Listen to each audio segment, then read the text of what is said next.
Halo semuanya. Jadi hari ini saya mau sharing lagi dari buku Hatinya. Jadi buku Hatinya ini adalah salah satu buku yang ditulis dari pendoa kami yang mengalami heaven invasion, dan juga gereja kami sedang mengalami heaven invasion. Bagaimana Tuhan membukakan setiap kami yang gak layak, yang kotor ini, dan dibersihkan. Dan kami percaya lewat buku ini akan memberkati juga setiap teman-teman yang mendengarkan video ini. Jadi ini ada analogi toko roti yang saya mau bagikan. Saya bacakan sedikit ya.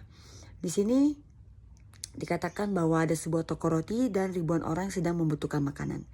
Lalu terlihat dari jauh banyak orang yang seperti pengemis di tempat itu, dan di depannya ada 3 buah kotak yang tersedia. Lalu di depan kotak-kotak tersebut ada 3 orang yang dapat maju untuk mewakili ribuan orang untuk mengambil satu persatu kotak tersebut. Kotak pertama berisi roti untuk 500 orang. Dan majulah dengan berani seorang pria mengambil kotak tersebut. Kemudian ia membagikan 500 roti kepada 500 orang, dan Tuhan berkata bahwa ini disebut si perkasa. Lalu yang kedua adalah roti untuk 200 orang. Dan majulah dengan berani seorang pria mengambil kotak tersebut dan membagikan ke 200 roti untuk 200 orang. Dan Tuhan menyebut ini adalah si kuasa. Dan yang terakhir, di kotak ketiga berisi roti untuk 100 orang. Majulah dengan berani seorang pria, dan Tuhan menyebutnya adalah si rendah hati. Nah, jadi di sini kemudian si pendoa ini bertanya bahwa apakah itu salah satunya adalah gembala kami, yaitu Pastor Berry. Dan lalu Tuhan tersenyum dan melanjutkan kembali analogi tersebut, di mana suatu hari berganti malam, saat semua orang ingin pulang, majulah satu orang lagi di depan toko roti. Dan semua orang di tempat itu melihat kepada orang ini. Sayangnya karena semua kotak itu habis, orang ini diejek dan dinamakan si bodoh dan tidak tahu malu sama orang-orang itu. Dan tapi satu orang ini tetap berdiri di toko roti tersebut, walaupun ia dicela, ditinggalkan oleh orang lain. Dan saat sudah tengah malam, saat semua sudah pulang, keluarlah sang pembuat roti, menemui orang yang disebut si bodoh dan tidak tahu malu ini. Dan orang ini berkenalan, berjalan pulang dengan sang pembuat roti. Dan sang pembuat roti saat ingin berpisah, dan anak ini diberikan satu roti oleh si pembuat roti ini.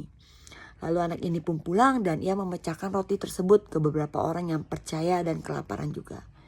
Hari demi hari berlalu, si perkasa, si berkuasa, dan si rendah hati melakukan hal yang sama. Dan si bodoh dan tidak tahu malu ini juga tetap melakukan hal yang sama.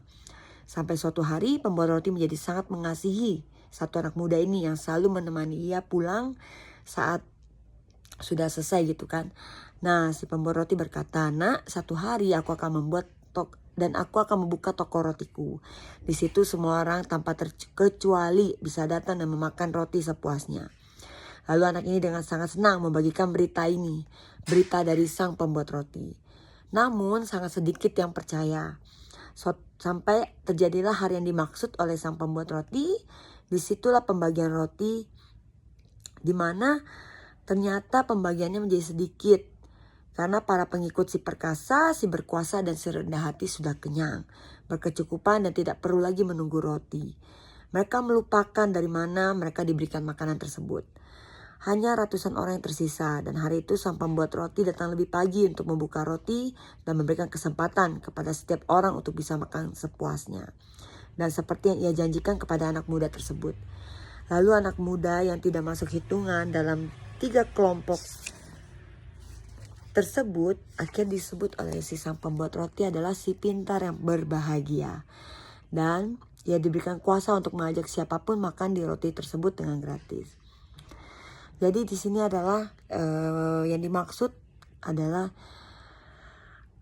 ini ada kondisi bagaimana setiap kita seringkali memilih untuk menjadi orang yang punya kuasa, punya namanya sikap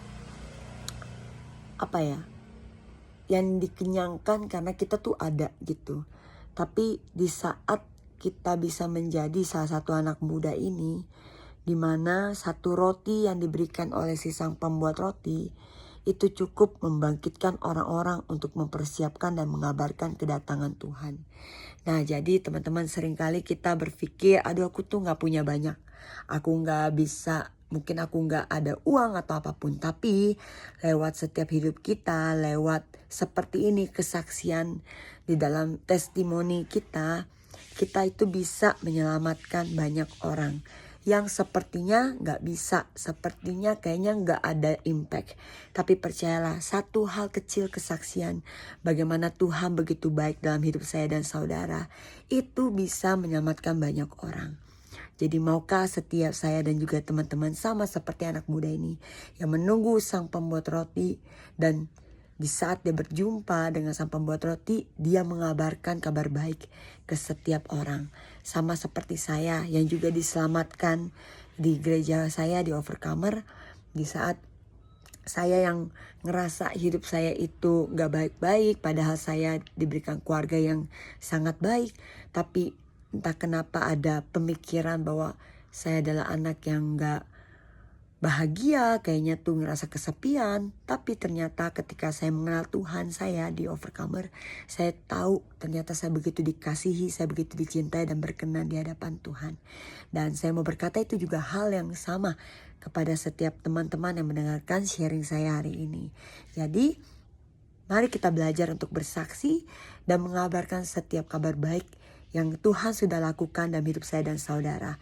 Even sepertinya kecil, even sepertinya mungkin kayaknya kita ditolong Tuhan saat, saya ingat banget saya waktu masih SMP, saya kepikiran mau KFC. Dan di saat itu mahal ya KFC.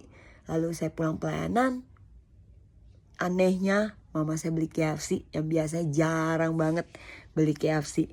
Saya ingat banget, saya makan dan saya mengucap syukur Tuhan mendengarkan doa kecil saya. Dan itu menjadi ingatan benih pertama saya dari mana semua berkat itu berasal. Terima kasih, Tuhan berkati.